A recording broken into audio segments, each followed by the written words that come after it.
My name is Frank Neisser, and I'm with the International Action Center. You all look beautiful, and we have to stand strong and tall because the U.S. is doing it again, exactly what it's done over and over and over again.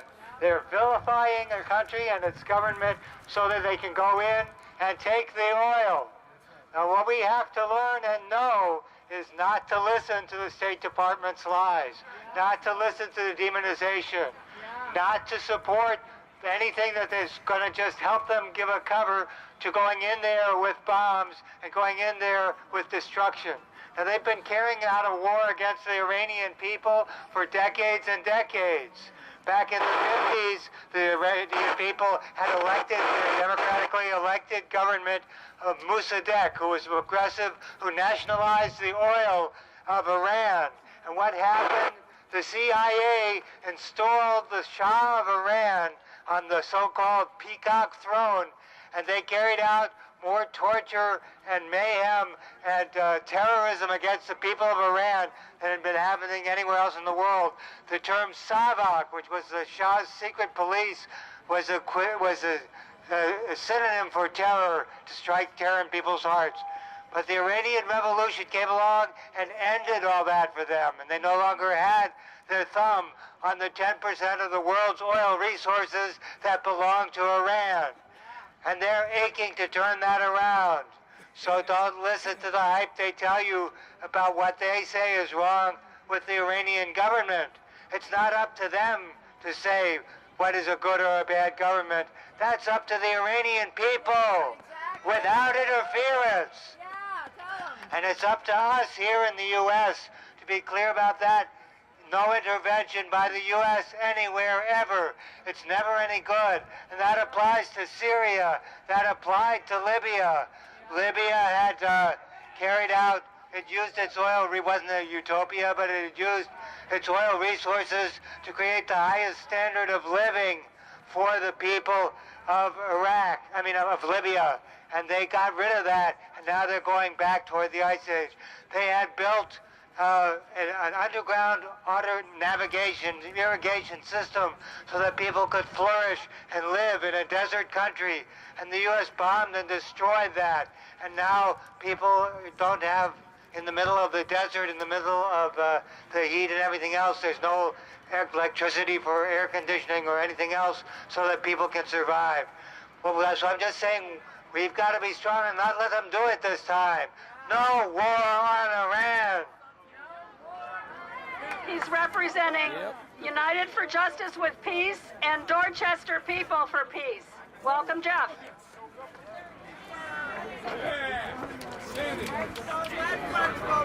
Thanks. Hey, brothers and sisters, it's nice to see so many of you out today because we need to be here to bear witness. But I want to say something else that maybe you don't want to hear. And it is, as my mother would have said, we can't keep meeting like this. We can't keep meeting like this. We have to, it's not enough to be right, and it's not enough to oppose the war, and it's not even enough to convince the majority to be against the war after it's already taken place, as we did succeed in Iraq and Afghanistan. We have to do a better job of convincing our neighbors in Dorchester and Roslindale and Dedham and South Boston and East Boston and Quincy and Arlington that these wars just don't happen. That they happen because we have a system of militarism and corporate greed that makes these wars inevitable. And until we can convince our neighbors and co-workers of that, we'll be here again and again and again as new wars are in the offing or already going on. If we want to stop these wars, we have to convince our neighbors and our co-workers that if they care about jobs, they can have more jobs or more Joint Strike Fighter planes, but not both. If they care about their communities, they can build their neighborhoods or we can build more nuclear aircraft carriers, but not both. If they care about schools, we can have more smart students or more smart weapons, but not both. If they care about health care, we could have more doctors and fewer drones. More health centers and fewer Hellfire missiles, but not both. And if we care about the future of our country, or if we care about being able to get to and from school and to and from work on the MBTA, which is planning to cut back and raise its fares, we have to have people understand that we can have more buses or more bombers, but not both. So we have to do a better job, not only here, but in our neighborhoods where we work. And we have to take that pledge that if we're going to stop these wars, we have to stop the system of militarism and corporate greed that causes them. So let's go back, when we finish this rally today, let's go back home and do the work that needs to be done. It's hard work. It's hard work because we not only have to convince our neighbors, but we have to change the trajectory of a country where democracy is more and more a thing of the past, if it ever was. But we have no choice. If we don't succeed in this fight, our children and our grandchildren will be facing a world of permanent war and diminished life expectancies and opportunities on a dying planet. We have no choice. We can't keep meeting like this. We have to meet in our neighborhoods and our workplaces. Thank you. Briefly. Hello, my name is Shaheen. I've been in your lovely state for less than a year, originally from Texas. And I'd just like you to know that I'm an atheist, I'm a homosexual, and I'm completely against any provocation or war on Iran. And it makes me sick to no end to sit here and hear people say they're going to make war on Iran on behalf of homosexual rights or women's rights, because that's not what it's about. It's not what it's about in Afghanistan. It's sure as hell not what it's about in Iraq. So don't say you never met a grandson of a World War II veteran who's a homosexual atheist Iranian who's against any provocation of the war in Iran. Thank you.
Great to have next to you when someone starts criticizing you about why are you so anti-Israel?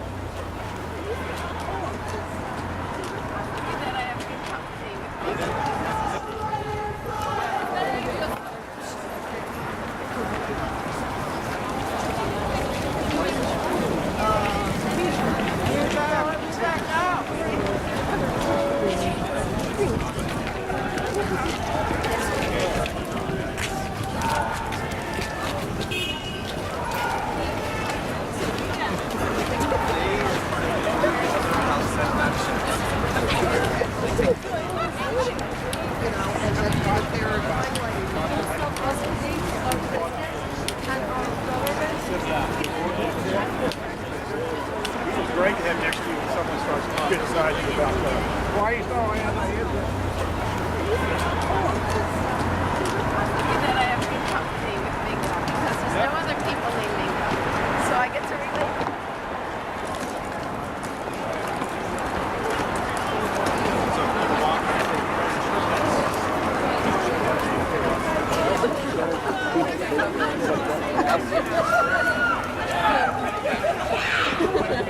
What do you mean? Hi, I'm Osama Ali from Egypt.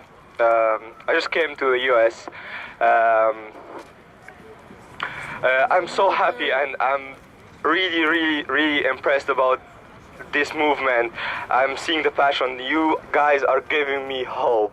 that this country is going to be something. I will talk about two things. The first thing is about the Egyptians. The Egyptians now are simply like the mirror is committing crimes. They are killing people every day and like injured. Like people are injured and people are losing their eyes, losing their like parts of their bodies. But this is not our like the case is the Egyptians now, the people who are protesting in Egypt now, it's not just they don't want military aid, but it's not just they don't want like support from the American government. It's also they don't want a support from the 1%. What they want now is the support from the 99%. You guys. The second thing I'm going to talk about as a futuristic citizen of the U.S. I have been always like hearing about the American dream. When I came here, like it seemed like after like this like great recession and stuff, like the American dream, everybody is saying like we cannot, like we don't have American dream anymore. There is no American dream, but I disagree. The American dream still exists, but the American dream I believe in is not achieved individually. The American dream I believe in, we will all achieve as Americans. We will all achieve it. We will get this country out. Like we will fix this country. We will fix the economy. We will do everything by ourselves. We don't need the 1% to do anything for us. We are the 99%. We are going to do everything. And thank you so much. Joseph from the ISO come up? Is Sean Joseph here? Sorry. Hi everyone. Thanks for coming out. I have very little to say. I knew I was speaking as I was announced. I think it's striking that everyone that's considered serious in the mainstream discussion in this country is discussing a war that almost no one wants, after we got out of another war that almost everyone hated in the countries involved, and when the Secretary of Defense is discussing withdrawing from a third war that this country is losing, and everybody knows they're going to lose. And the discussion is about how we can get into another disaster that everyone foresees. There's nothing to be accomplished by the war with Iran, by sanctions on Iran, and this country, this society, has not even begun to face what it did to the people of Iraq and what the war and occupation on Iraq has done to us. There is more that this society needs to deal with, needs to think about, and needs to reorganize before it has any right to criticize any other people or any other government around the world. We need more occupations in this country before we can even begin to discuss an occupation of any other place. So thanks everyone for coming out, and let's stop these wars and interventions. Thank you. Okay, so now I'm just going to say a few words. My name is Alex Shams. I'm from the Palestine Solidarity Committee at Harvard. I just want to say how happy and excited I am to be here and how much energy is at this demonstration. This is beyond what I would have ever expected. It scares me so much because 8 years ago I was coming out to rallies against the war in Iraq. And as an Iranian, that scared me because the country next to us, and after Afghanistan had been targeted, was going to be bombed, and we couldn't let it happen, and it happened, and we had 8 years of watching it happen. And thousands of people, of Iraqis, of Americans dying. And now it's happening, but this time it's us. And I mean, I think we keep talking about no war in Iran. I mean, and I think we're all aware of it, but I just want to point it out again. The war has been going on for 32 years. Iran has been under sanctions for 32 years, under American sanctions.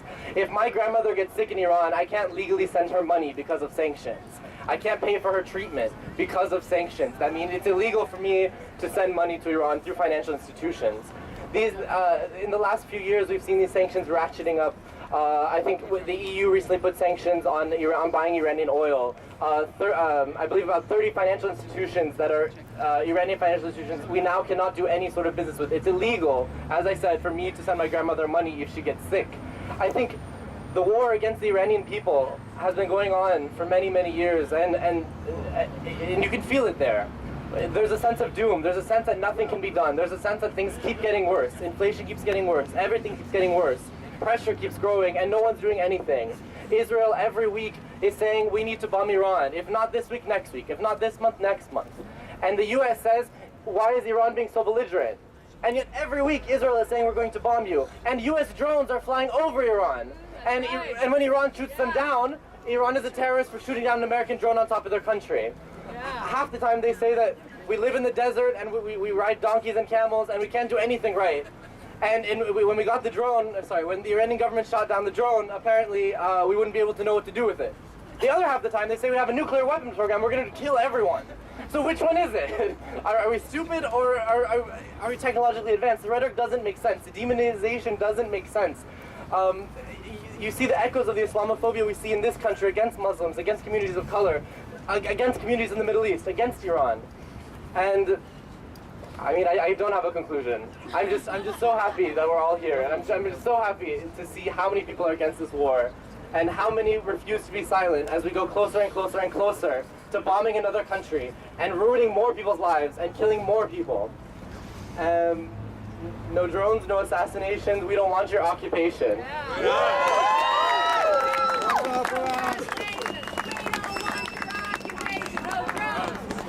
Assassinations. We don't want your occupations. No drones. No assassinations. We don't want your occupations. No drones. No assassinations. We don't want your occupations. No drones. No assassinations. We don't want your occupations. Drones. No assassinations. We don't want your occupations. No drones.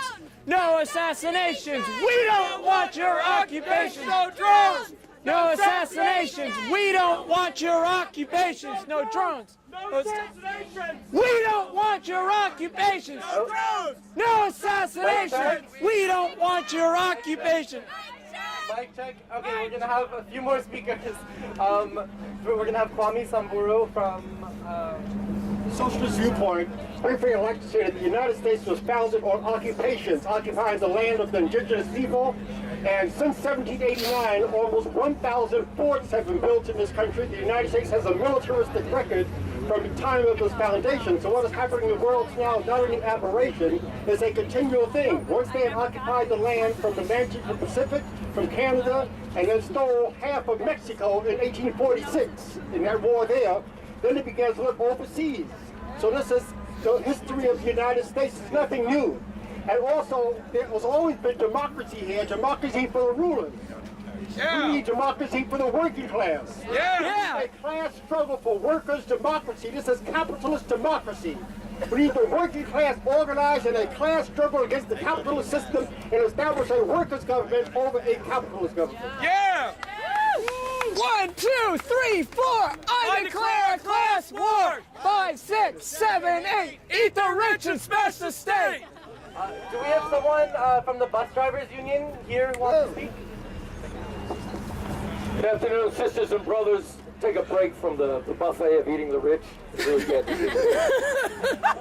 Represent Boston School Bus Drivers Union. We're a union that since the 70s have supported the struggle in Iran.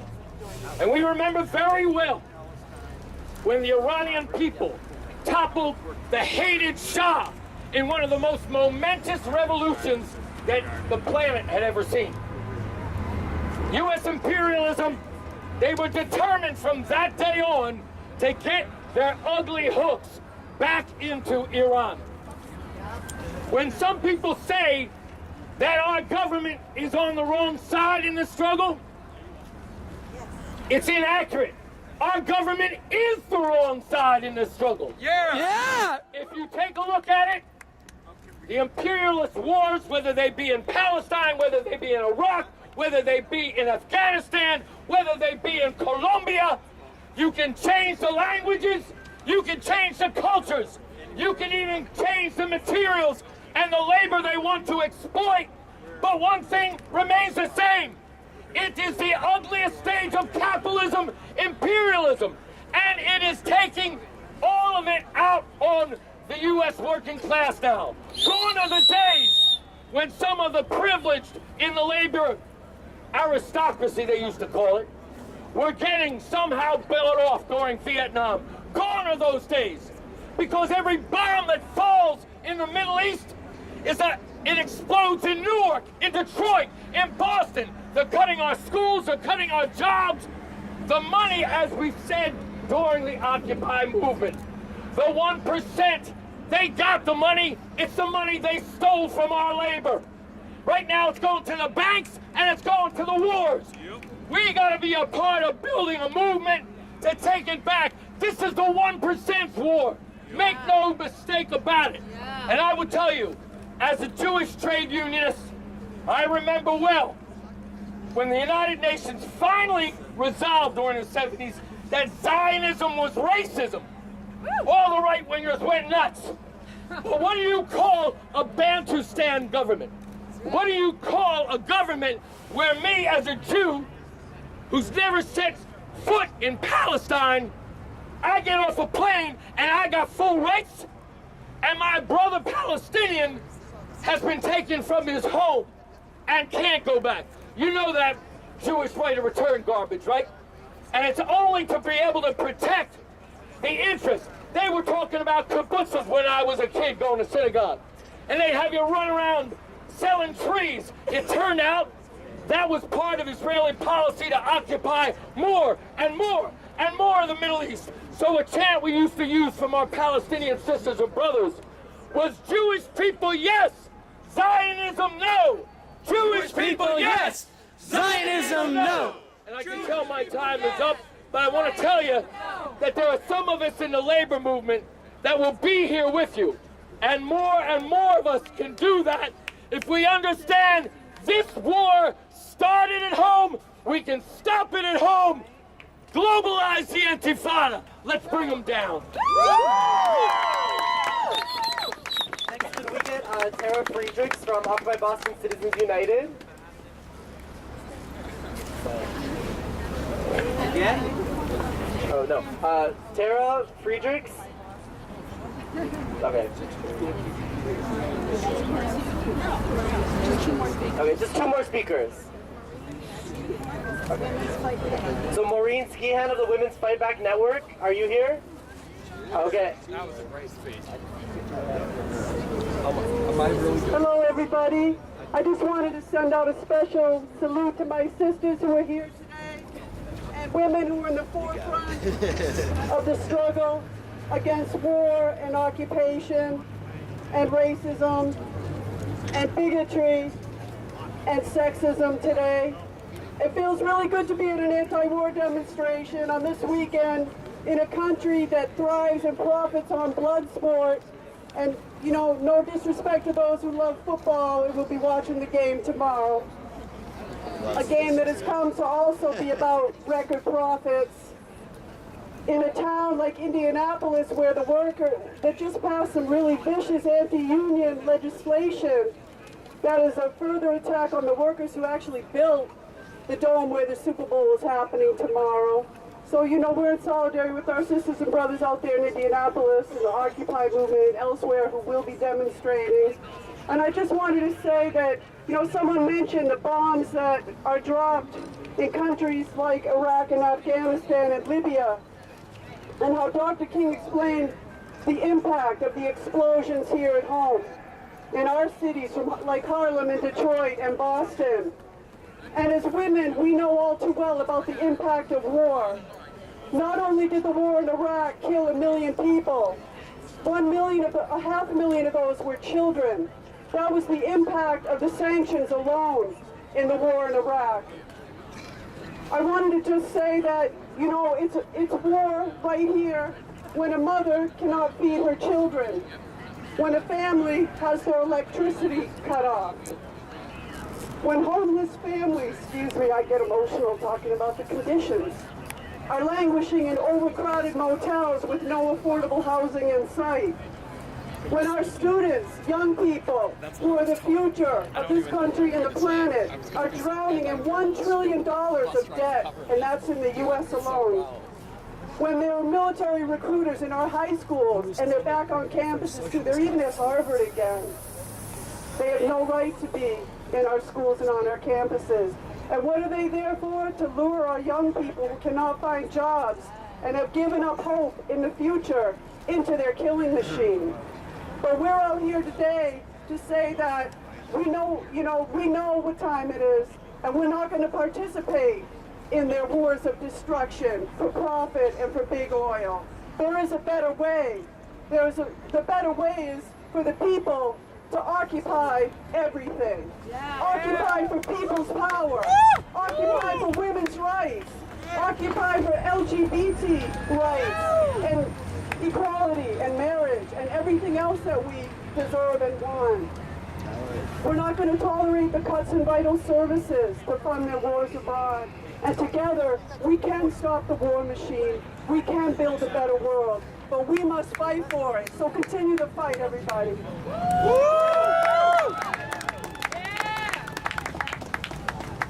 And from Veterans for Peace, is Pat Scanlon here?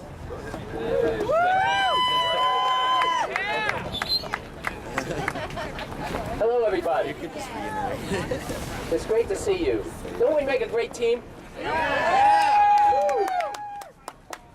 You know, I never know what I'm going to say when I get up to do these things. But do you hear the drum? Do you hear the drums? Do you hear that drum? You know, have you heard that drum before? Yeah. It never stops. We've all heard that drum before. And guess what? It's not just the drums are, and they're getting louder. They're getting louder. But and guess who? Guess what? Who's beating that drum? It's the same people who were beating that drum 11 years ago, 8 years ago, 5 years ago. It's the same people who are beating that drum. Who are those people? 1%. The 1%. That's who, you know, Mitt Romney. He has, how many kids does he have? 5. How many were in the military? None. None. Why is that? Because the 1%, the 1% isn't going to put their kids in jeopardy. You know, so we all have to stand together. And this is great to see us all here today. Listen, Panetta just said on national TV, CIA director, 2 days ago I heard, 3 months. 3 months. I wrote a song before when the Iraq War started called "Where's the Rage?" Where's the rage? It's coming. 3 months. And they're not kidding. And do you know how I see this coming down? I see the Israelis going after Iran, and then Iran is going to retaliate. What? Iran doesn't see any difference between us and the Israelis. To them, we are one and the same. Or should they? And so as soon as they retaliate against maybe one of our ships in the Gulf, or maybe right here in Boston, whatever the case may be, guess what? Then it's all hands on deck when you're talking about the legislature in Washington, you know. And guess what? How many of those people do you think are going to vote against going after Iran? How many people? Besides maybe Dennis Kucinich. Very few. Very few. You know, but it's Bernie Sanders. But it's important for us.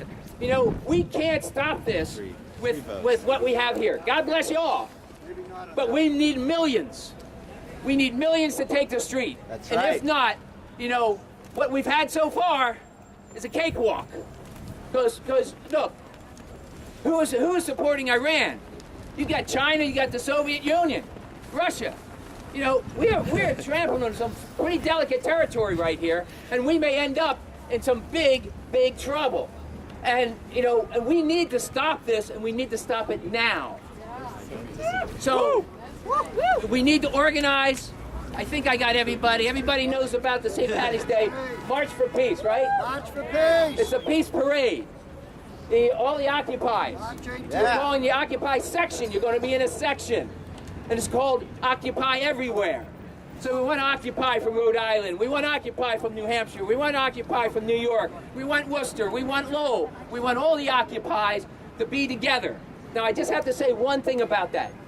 And you know, I will be addressing the General Assembly soon. You know, we want you, you know, but we only ask for a couple things. You're going to be in a section all by yourself, coming down the street. We are going into a neighborhood. You know, this is a public relations battle that we're in right now. So the only thing we ask is no vulgarity in word, sign, or dress.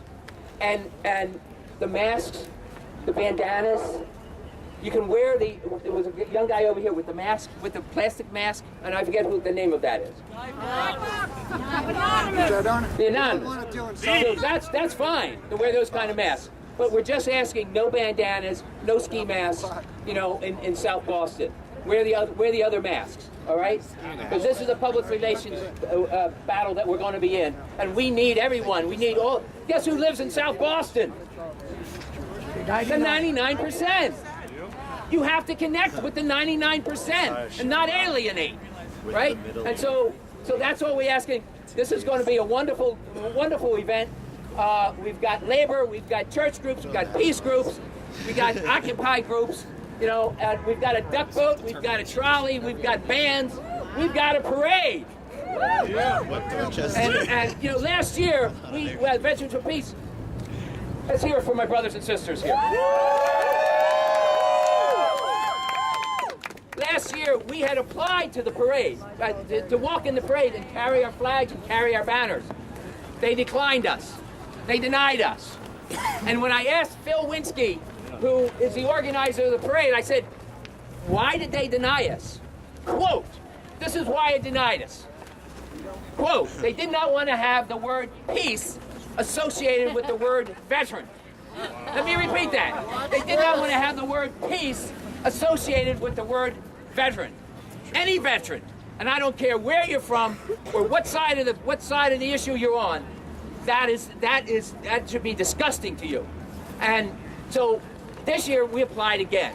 We knew what was going to happen, so we got denied. 17 years ago, the parade organizers, they denied the gay and lesbian, bisexual, transsexual community.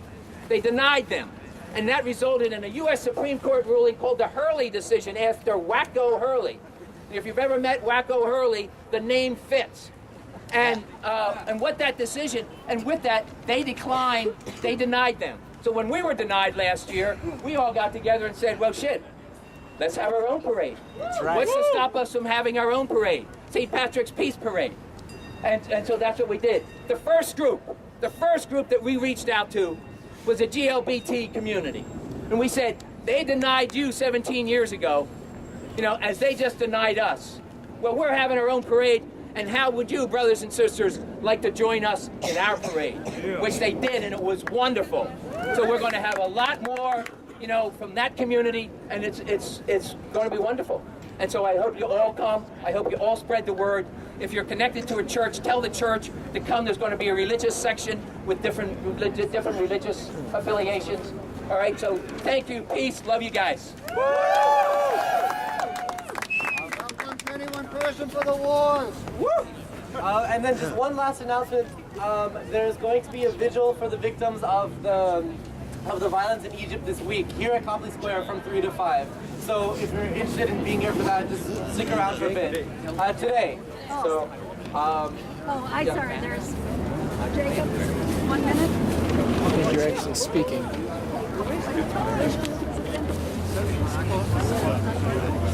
We did promise one more speaker, which is very brief. Jacob from the Socialist Caucus of Occupy Boston, and then we really are going to wrap it up. I'll just say a couple of closing words. We've been standing here a long time. How about a little chanting? Woo! Yeah. What is it today? What are we going to chant? No war in Iran! No war in Iran! No war in Iran! No war in Iran! No war in Iran! No war in Iran! No war in Iran! No war in Iran! No war in Iran! All right. I was told that I was going to speak like 3 minutes ago, so I'm going to keep my remarks very brief. The connection between dropping bombs in countries and things like NAFTA all have the same cause, everyone. Capitalism. Yes, it is capitalism. That is correct. But in addition to that, we should understand the particular mode under which it takes. Whether we are dropping bombs, or whether we are imposing sanctions, whether or not we are destroying communities and rebuilding them, forcing them to make our banks, and yes, even companies like Monsanto, who are a part of U.S. imperialism. We need to understand that right now, around the world, oppressed nations see the American flag and they shudder.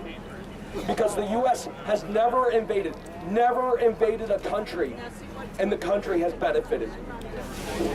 Even in the case of an innocuous case like Hawaii, they destroyed their culture. Who is it that speaks Hawaiian? And we all know Mahalo, right? But anyway, I'll just leave it brief. When you fight against the invasion of Iran, you're fighting against U.S. imperialism. And you need to do that here, and you need to do that at home. Because imperialism just isn't a matter of nation against nation. It's a U.S. country against the people. All over in this country, people aren't allowed to speak Spanish. People are being told they can't express themselves. I just heard about a 7-year-old Indian girl literally being put in jail for speaking her language. Excuse me, she wasn't put in jail. She was suspended from school. Sorry about that. That's pretty harsh, guys. So what I have to say is very quick. The United States oppresses other nationalities, whether or not they be the Iranian people or people here at home. So we must all stand against U.S. imperialism, and that's all I have for you tonight. All you workers, all you poor, fight the rich, not their wars. All you workers, all you poor, fight the rich, not their wars. All you workers, all you poor, fight the rich, not their wars. All you workers. Okay, Brought to you by the Socialist Caucus of I want to thank you all